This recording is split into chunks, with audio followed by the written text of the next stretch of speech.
ومن سيئات أعمالنا من يهد الله فلا مضل له ومن يضلل فلا هادي له ونشهد أن لا إله إلا الله وحده لا شريك له ونشهد أن سيدنا ومولانا محمدا عبده ورسوله صلى الله عليه وعلى آله وأصحابه وأتباعه وأزواجه وذرياته.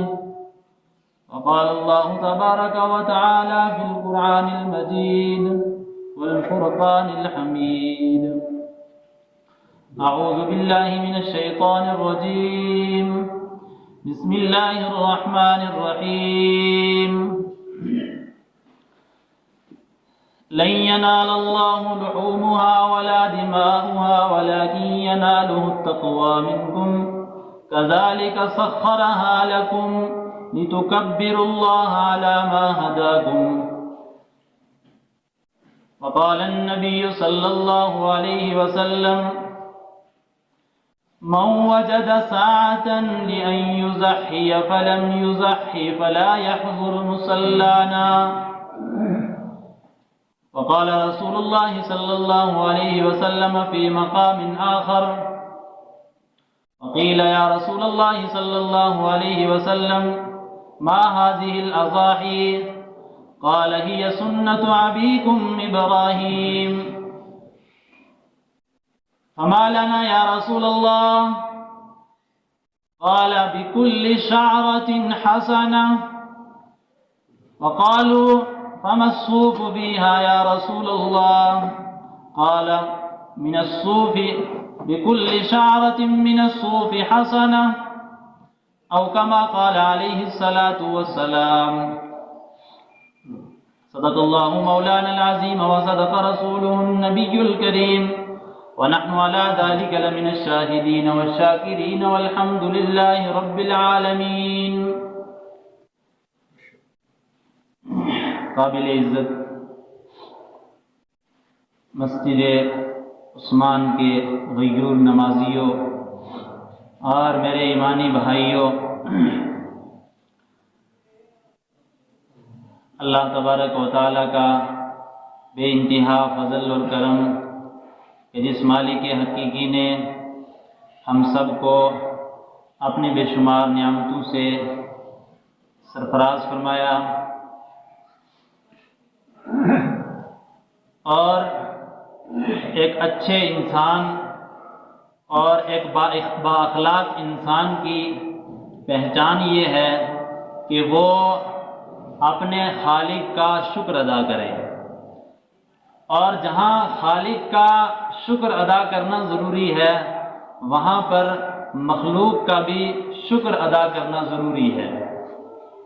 حدیث پاک میں میرے اور آپ کے آقا جناب محمد مصطفیٰ صلی اللہ علیہ وسلم نے خاص طور پر ارشاد فرمایا کہ من لم یشکر الناس لم یشکر اللہ، جو لوگوں کا شکریہ ادا نہیں کرتا اس کا مطلب یہ ہے کہ وہ اللہ کا شکر بھی ادا نہیں کر سکتا۔ اس لیے جہاں خالق کا شکر ادا کرنا ہے وہیں پر مخلوق کا بھی شکر ادا کرنا ہے۔ تو طریقے دونوں کے الگ الگ ہیں، ایک ہے خالق کا شکر ادا کرنا، ایک ہے مخلوق کا شکر ادا کرنا، دونوں کے طریقے الگ الگ ہیں۔ آج میں خالق کا شکر کس طرح ادا کیا جاتا ہے اس پر گفتگو کروں گا۔ اللہ تبارک و تعالی اپنے فضل سے حق بات کہنے کی توفیق عنایت فرمائے، اور اللہ کی نعمتوں کو جو ہے پہچان کر اس پر مجھے بھی اور تمام حضرات کو بھی شکر ادا کرنے کی توفیق عنایت فرمائے۔ اللہ تبارک و تعالی نے سابقہ لوگوں نے جو شکر اللہ کا ادا کیا ہے وہ کس طرح ادا کیا، اس شکر کو اللہ نے قرآن میں ذکر کیا ہے، چاہے وہ انبیاء کرام علیہم السلام ہوں یا پہلے امتوں کے نیک لوگ ہوں یا اس امت محمدیہ کے وہ باکمال افراد جن کو صحابہ کہتے ہیں ان کی مثالیں بیان کی ہوں۔ یہ تمام کے تمام وہ لوگ ہیں، یہ تمام کے تمام وہ مثالیں ہیں یہ تمام کی تمام وہ صفاتیں ہیں کہ جن کا شکر اور جن کا جو ہے نعمتوں کا استحضار اور اس کے اوپر خالق کا احسان مند ہونا اللہ کو بڑا پسند آیا، جس کی وجہ سے اللہ تبارک و تعالیٰ نے رہتی دنیا تک کے لیے اس کو ایک مثال بنا کر پیش کر دیا، اور آج تک نہیں بلکہ قیامت تک ہر آخری انسان کے آنے تک بھی اللہ نے یہ یادگاریں جو ہے باقی رکھی ہے۔ حضرت ابراہیم علیہ السلام کی یہ یادگار جس کو ہم قربانی کے نام سے جانتے ہیں، کتنی محبوب یادگار ہے۔ اللہ نے حضرت ابراہیم علیہ السلام کے بے شمار امتحان بھی لیے اور بے شمار نعمتوں سے بھی سرفراز فرمایا، اور اللہ نے اپنا خلیل اور اپنا دوست بنایا۔ بنانے کے بعد اللہ نے آزمایا، اور آزمایا کن باتوں میں؟ جو اللہ نے ان کو نعمتیں دی تھی، جو اللہ نے ان کو جو ہے نوازا تھا، اس نوازنے اور نعمتیں دینے میں اللہ نے ان کو آزمایا، اور اس آزمانے پر جو ان کا امتحان ہوا، جو ان کی آزمائش ہوئی، اس میں وہ پورے اترے تو اللہ نے اس کی مثال قرآن میں بیان کر دی، اور اللہ نے پھر امت مسلمہ کو یہ بتا دیا کہ دیکھو تم اللہ کے راستے میں قربانی کرتے ہو، جانوروں کا خون بہاتے ہو، اس سے نہ اللہ کو گوشت پہنچتا ہے، نہ اللہ کو ان جانوروں کا خون پہنچتا ہے، نہ اللہ کو ان تمام چیزوں کی ضرورت ہے۔ اگر کسی چیز کی ضرورت ہے تو وہ تمہارے تقوی کی ضرورت ہے، تمہارے اخلاص کی ضرورت ہے، اور تمہارے للہیت کی ضرورت ہے۔ اس کو قرآن پاک نے بڑے وضاحت کے ساتھ اللہ تبارک و تعالیٰ نے ارشاد فرمایا لن ينال الله لحومها ولا دماؤها ولكن يناله التقوى منكم۔ اللہ نے فرمایا یہ جو قربانی تم اللہ کے راستے میں جو ہے ذبح کرتے ہو، اللہ کے راستے میں ان کے گلے کے اوپر چھری چلاتے ہو اور پھر ان کا خون بہاتے ہو، اللہ نے فرمایا اس کے ذریعے سے لن ینال اللہ لحومها، نہ اللہ کے پاس اس کا گوشت پہنچتا ہے، ولا دماؤها، اور نہ اللہ کے پاس اس کا خون پہنچتا ہے۔ پھر پہنچتا کیا ہے؟ تو اللہ نے پھر خود واضح فرما دیا وَلَٰكِن يَنَالُهُ التَّقْوَىٰ مِنكُمْ، مگر تمہارا تقوی، تمہاری للہیت، تمہارا اخلاص اور تمہارا وہ شوق اور جذبہ اللہ کے یہاں پہنچتا ہے، جس پر اللہ تبارک و تعالیٰ تمہیں جو ہے بے شمار اجر دیں گے، بے شمار جو ہے تمہارے نامہ اعمال میں نیکیوں کا اضافہ کریں گے۔ یہ اللہ نے امت محمدیہ کو بتا دیا، اور اسی بات کو صحابہ کرام رضوان اللہ تعالی علیہم اجمعین نے میرے اور آپ کے آقا جناب محمد مصطفیٰ صلی اللہ علیہ وسلم کی بارگاہ میں حاضر ہو کر کہا، قیل یا رسول اللہ صلی اللہ علیہ وسلم، فرمایا اللہ کے رسول صلی اللہ علیہ وسلم، ما هذه الاضاحی، یہ جو جانور ہم ذبح کرتے ہیں یہ ایک متعینہ تاریخ ہے، ایک متعینہ وقت ہے، اس کے اندر ہم ذبح کرتے ہیں اور پھر لوگوں میں تقسیم کر دیتے ہیں، فقراء کو دیتے ہیں، دوست احباب کو دیتے ہیں اور خود بھی کھاتے ہیں، آخر یہ ہے کیا مسئلہ ہے؟ اللہ تبارک و تعالیٰ نے اس کی وضاحت کرتے ہوئے پھر اللہ کے رسول علیہ السلام نے فرمایا ہی سنت ابیکم ابراہیم علیہ السلام، یہ تمہارے باپ حضرت ابراہیم علیہ السلام کی سنت ہے، ان کا طریقہ ہے، ان کی ایک مثال ہے کہ جو حضرت ابراہیم علیہ السلام نے اپنے بیٹے کو اللہ کی راہ میں پیش کر اللہ کے سامنے پیش کیا تو اللہ نے اس کی مثال جو ہے تمہارے لیے قائم کر دی اور تمہارے لیے یہ واجب اور ضروری کر دیا کہ تم بھی اس طرح جو ہے اللہ کا شکر ادا کرو، تم بھی اس طرح اللہ کی نعمتوں کا شکران کرو، اور اگر اللہ کی نعمتوں کا کفران کیا تو پھر تم ان لوگوں میں سے ہو جاؤ گے جو مغضوب ہیں، جن کے اوپر اللہ کا غصہ ہے، جن کے اوپر اللہ کی پھٹکار ہے، تو ان لوگوں میں سے نہ ہو، ہم ان لوگوں میں سے بنے جن لوگوں پر اللہ کا انعام ہوا ہے، جس طرح کہ ہر نماز میں ہر رکعت میں ہم کھڑے ہو کر اللہ سے ایک وعدہ کرتے ہیں، ایک اللہ سے دعا کرتے ہیں کہ اللہ سے ہم کہتے ہیں اہدنا الصراط المستقیم، اے ہمارے پروردگار ہمیں سیدھا راستہ دکھا دیجئے۔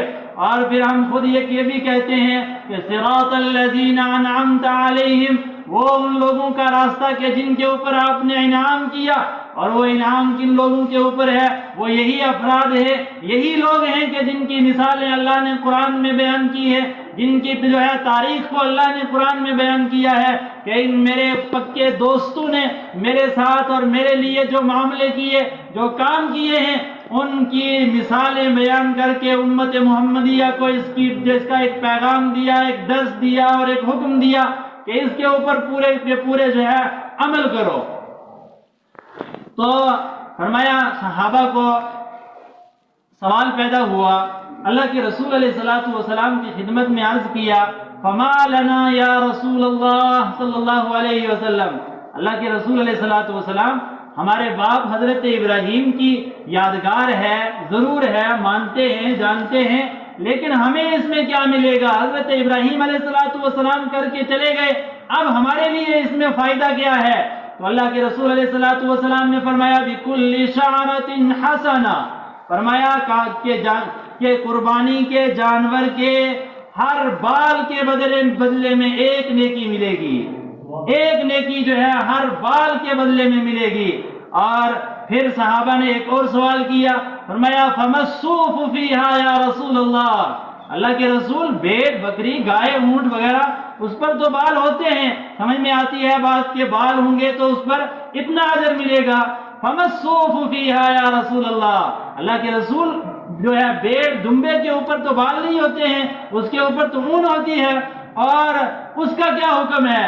فرمایا اللہ کے رسول علیہ الصلوۃ والسلام نے فرمایا وَبِكُلِّ شَعْرَةٍ مِّنَ الصُّوفِ حَسَنَةٍ، فرمایا کہ اون کے ہر بال کے عوض میں، اون میں آپ نے دیکھا ہوگا کہ بہت باریک قسم کا بال ہوتا ہے، اور اس کے اوپر اتنے لاتعداد بال ہوتے ہیں کہ انسان کے بس میں نہیں ہے کہ اس کو جو ہے اس کی گنتی کر سکے، تو اتنے بال اس کے اوپر ہوتے ہیں۔ اللہ کے رسول علیہ الصلوۃ والسلام نے فرمایا کہ فی الصوف بکل شعرۃ من الصوف حسنہ، کہ اون کے ہر بال کے بدلے میں بھی اللہ ایک نیکی دیں گے، ایک نیکی ملے گی۔ تو اندازہ لگائیے کتنا اللہ مہربان ہے، کتنا اللہ کریم ہے، کتنا اللہ رحیم ہے کہ ایک بال کے بدلے میں اللہ ایک نیکی دے رہا ہے۔ اور ایک حدیث میں تو اللہ کے رسول علیہ الصلوۃ والسلام نے فرمایا کہ قیامت کے روز یہ جو تمہارا قربانی کا جانور ہے، اس کا خون اور اس کا گوبر اور اس کے سینگ وغیرہ، یہ سب جو ہے تمہارے نامہ اعمال میں ہوں گے نیکیوں کی شکل میں، تو اس پر بھی اللہ تبارک و تعالی ہمیں نیکیاں دیں گے، ہمارے نامہ اعمال میں نیکیوں کا اضافہ ہوگا۔ ہمیں دنیا میں رہتے ہوئے جس مقصد کے لیے بھیجا ہے، ہمارا مقصد یہ ہے کہ ہم اس آخرت کی تیاری کریں کہ جو لامحدود زندگی ملنے والی ہے، جس کے بعد کوئی جو ہے موت نہیں آئے گی، جس زندگی کی کوئی انتہا نہیں ہے، وہ ایک لامتناہی سلسلہ چلنے والا ہے کہ جس سلسلے کا کوئی انتہا نہیں ہوگا۔ اس زندگی کے کامیابی کے لیے، اس زندگی کی تیاری کے لیے ہمیں اللہ تبارک و تعالیٰ نے دنیا کے اندر بھیجا ہے، اور اس سے بڑی اور کیا ہمارے اوپر اللہ کا انعام ہو سکتا ہے، اللہ کا اکرام ہو سکتا ہے، اللہ کے جو ہے ہمارے اوپر جو اللہ نے جو انعامات بھیجے ہیں کہ ہم ایک جانور کو اللہ کے راستے میں قربان کر کے اور ہزاروں کروڑوں نہیں اربوں کے حساب سے جو ہے ہم اپنے نامہ اعمال میں جو ہے نیکی کا اضافہ کر سکتے ہیں اگر کوئی کرنا چاہے۔ لیکن جہاں احادیث میں قربانی کے اوپر جو ہے اتنے بڑے فضائل بتائے گئے ہیں، وہیں پر قربانی نہ کرنے والوں کے لیے اللہ کے رسول علیہ الصلوۃ والسلام نے سخت قسم کی وعید بھی فرمائی ہے۔ ایک حدیث میں رسول پاک علیہ الصلوۃ والسلام نے ارشاد فرمایا کہ من وجد سعۃ، جو شخص گنجائش پاتا ہو، مطلب یہ ہے کہ جو شخص صاحب نصاب ہو، جس کے اوپر قربانی واجب ہو چکی ہو، فلم یضحی، پھر وہ اس کے بعد بھی قربانی نہ کرے، تو اللہ کے رسول علیہ الصلوۃ والسلام نے فرمایا وہ کہیں اور چلا جائے، فلا یحضر مصلانا، ہماری عیدگاہ میں وہ نہ آئے، ہماری عیدگاہ میں آنے کی اس کو کوئی ضرورت نہیں ہے، وہ کوئی اور اپنا راستہ اختیار کرے۔ بظاہر دیکھو اس میں کتنی سخت قسم کی ڈانٹ آئی ہے، کتنی سخت قسم کی اللہ کے رسول علیہ الصلوۃ والسلام نے ناراضگی کا اور عتاب کا اظہار کیا ہے کہ جو آدمی جس کے پاس گنجائش ہو اللہ کے راستے میں قربانی کر سکتا ہے، اس کے اوپر قربانی واجب ہو چکی ہو لیکن پھر بھی قربانی نہ کرے، پھر بھی وہ ان جو ہے ایام کے اندر اتنے بڑے اعمال، اتنی بڑی نیکیوں سے محروم رہ جائے، اس سے بڑھ کر اور محروم کون ہوگا؟ اس لیے ہمیں کوشش کرنی چاہیے۔ آج اللہ ماشاء اللہ لوگ ہیں کہ جن کے اوپر قربانی واجب نہیں ہے، ورنہ اکثر تعداد اس دور کے اندر ایسی ہے کہ جن کے اوپر قربانی واجب ہے، ان کو چاہیے کہ وہ اللہ کے راستے میں قربانی کریں، ورنہ اللہ کا عتاب ہوگا، اللہ کے رسول کا عتاب ہوگا، اللہ کی نافرمانی ہوگی، اللہ کے رسول کی نافرمانی ہوگی۔ یہ تو ہماری اور آپ کی خوش قسمتی ہے، اور پیارے آقا علیہ الصلوۃ والسلام کے صدقے اور وسیلے میں ہمیں اللہ تبارک و تعالیٰ نے اتنے انعامات سے نوازا ہے، اتنے جو ہے اکرامات سے نوازا ہے، ورنہ اگر یہ طے کر لیا جاتا جیسا کہ حضرت ابراہیم علیہ السلام اپنے لخت جگر کو لے کر جو ہے قربانی گاہ کی طرف جا رہے ہیں اور اس کی قربانی ہو جاتی، اگر آج ہم سے یہ قربانی مانگی جاتی تو ہمارا کیا حال ہوتا؟ اللہ نے اتنی آسانیاں رکھی ہیں، اتنی آسانیاں رکھی ہیں کہ ہر آدمی کے بس میں، ہر آدمی کے استطاعت میں، ہر آدمی کی طاقت میں یہ بات ہے کہ وہ قربانی کر سکے، تو اس کو چاہیے کہ وہ قربانی کرے ذوق کے ساتھ، شوق کے ساتھ۔ اگر کسی نے ذوق شوق کے بغیر ایسے نام نمود کے لیے یا پھر یہ کہ زبردستی طریقے سے قربانی کی، اس قربانی کا کوئی فائدہ نہیں ہے۔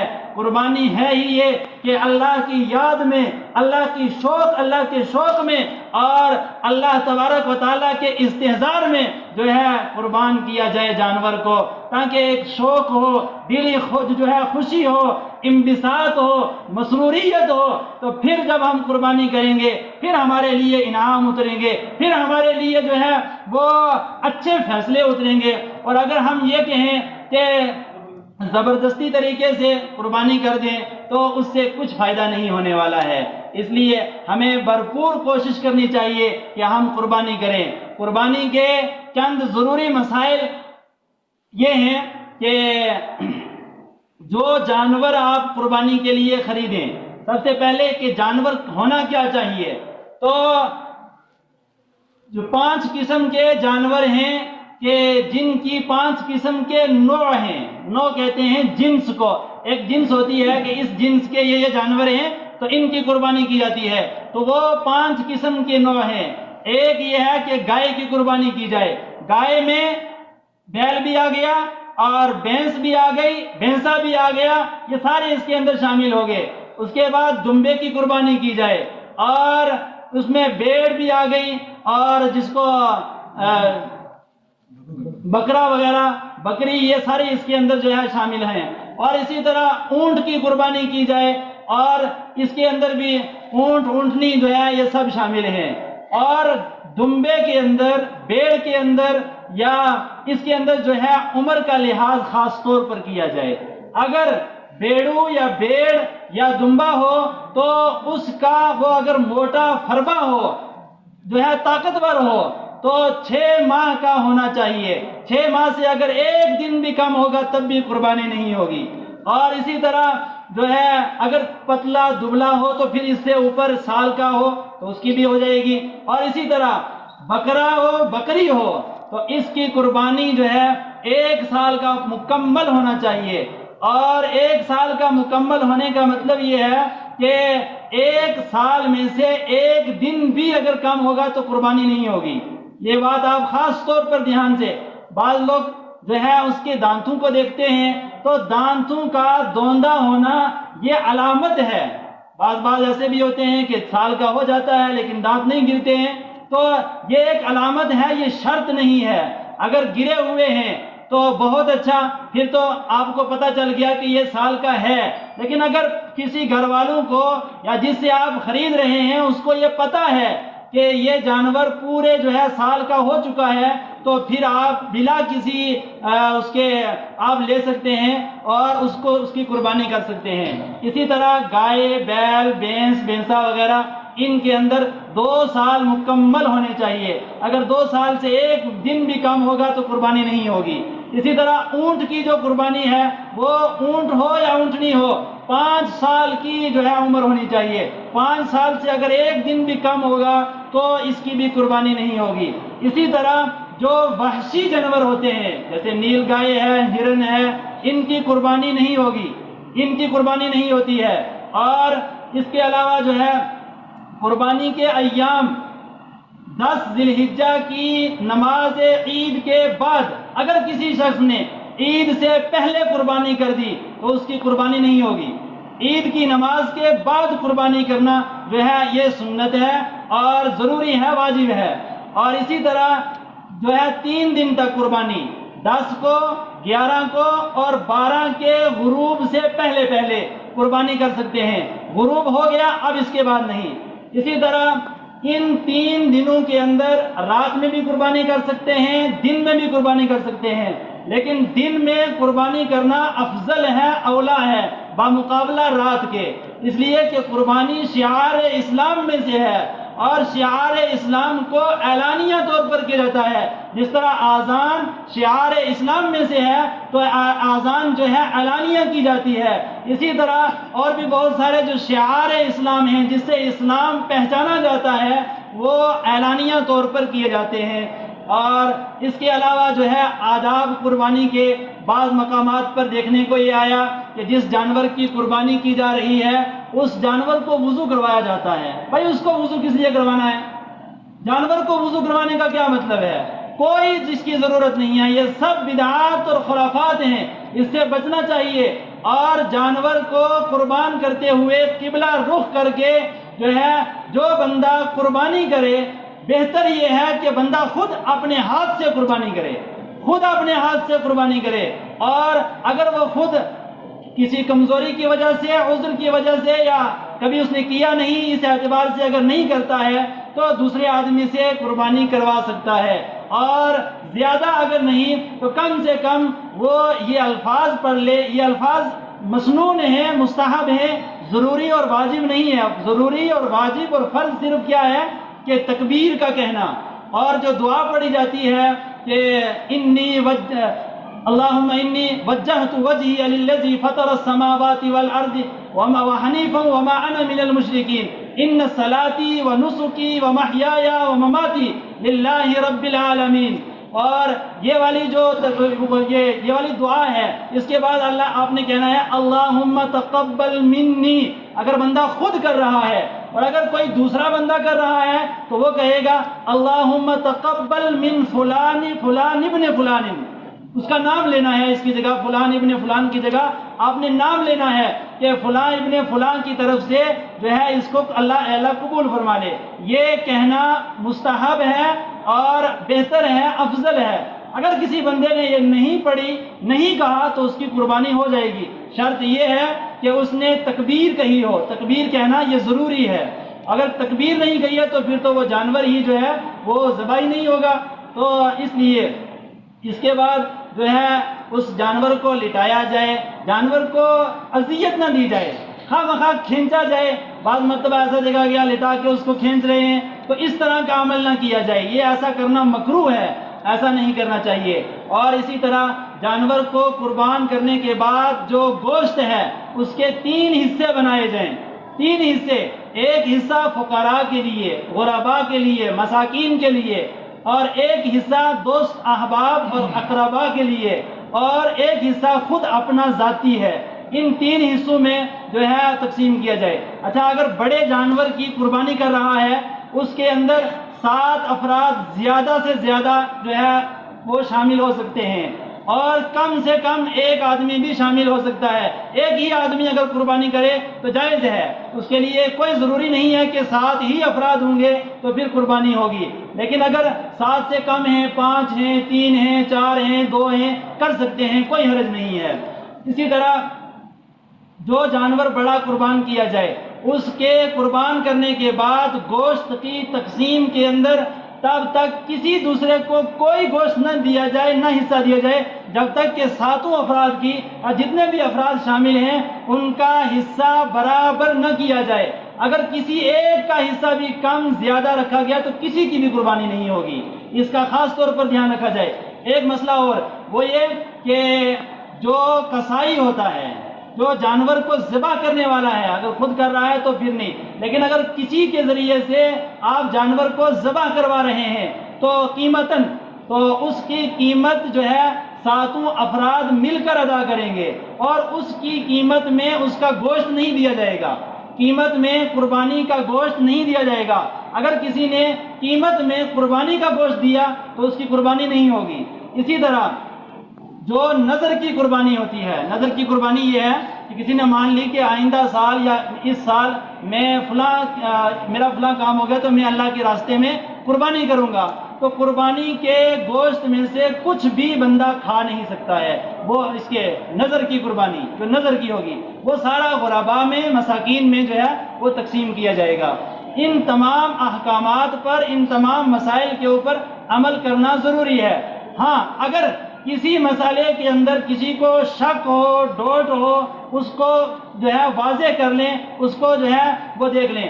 ایک بات یہ، دوسری بات میں ختم کر رہا ہوں، وہ یہ کہ قربانی واجب کس پر ہے. ایک میں نے بتایا کہ صاحب نصاب آدمی پر. جو بندہ صاحب نصاب ہو جائے گا، صاحب نصاب کس کو کہیں گے؟ جو بندہ 52.5 تولہ چاندی کا مالک ہو یا 52.5 تولہ چاندی کی قیمت کے پیسے کا مالک ہو یا 52.5 تولہ چاندی کے سامان کا مالک ہو جو اس کی ضروریات سے زائد ہو، تو اس بندے پر قربانی جو ہے واجب ہے. اسی طرح اگر کسی کے پاس سونا بھی ہے، چاندی بھی ہے، دوسرے بھی ہیں، سب کو ملا کر اگر چاندی کا نصاب کے برابر ہے، مثال کے طور پر سارا کچھ ملا کے 52.5 تولہ چاندی کی قیمت جو ہے وہ پہنچ رہا ہے، تو اب اس کے اوپر قربانی واجب ہے، اس کو قربانی کرنا ضروری ہے. اسی طرح مقیم کا ہونا ضروری ہے. اگر کوئی بندہ ایام قربانی میں سفر پر ہے تو اس پر قربانی واجب نہیں ہے. اسی طرح جو حجاج کرام حج پر جاتے ہیں تو ان کے ذمے قربانی واجب نہیں ہوتی ہے. وہ جو قربانی کرتے ہیں، ایک تو وہ دم شکر ہے وہ وغیرہ، وہ الگ چیز ہے. قربانی ان کے اوپر واجب نہیں ہے. ان کے اوپر قربانی جو ہے وہ کریں گے تو بہت اچھا ہے، ثواب ملے گا، بہت اعلیٰ ہے. اسی طرح ہر مسافر کے بارے میں یہی حکم ہے. اگر وہ مسافر ہوتے ہوئے بھی قربانی کر رہا ہے تو بہت اچھا ہے، بہت اعلیٰ ہے، بہت ثواب کا مستحق ہوگا، لیکن اس کے اوپر واجب نہیں ہے. اگر نہیں کرے گا تو عتاب کا جو ہے مستحق نہیں ہوگا. اسی طرح آزاد ہونا بھی قربانی کے لیے شرط ہے، غلام پر قربانی نہیں ہوگی. اسی طرح موسرن، ایک لفظ آتا ہے موسرن، یعنی کشادہ دست ہونا چاہیے. تنگ دست آدمی قرضہ لے کر قربانی دے رہا ہے تو اس کے لیے قربانی دینا جائز نہیں ہے، بالکل بھی جائز نہیں ہے. اس کے لیے قرضہ لے کر قربانی نہیں دی جائے گی. اور یہ تمام وہ شرائط ہیں کہ جن کا لحاظ کرنا بہت ضروری ہے. اور جو لوگ صاحب نصاب ہیں، اللہ کے لیے کچھ مال کے اندر کمی نہیں ہوگی، کچھ جائیداد کے اندر کمی نہیں ہوگی. اللہ تبارک و تعالیٰ سارے خزانوں کا مالک ہے، وہ بہتر اسباب پیدا کریں گے. تو ان تمام چیزوں کا خاص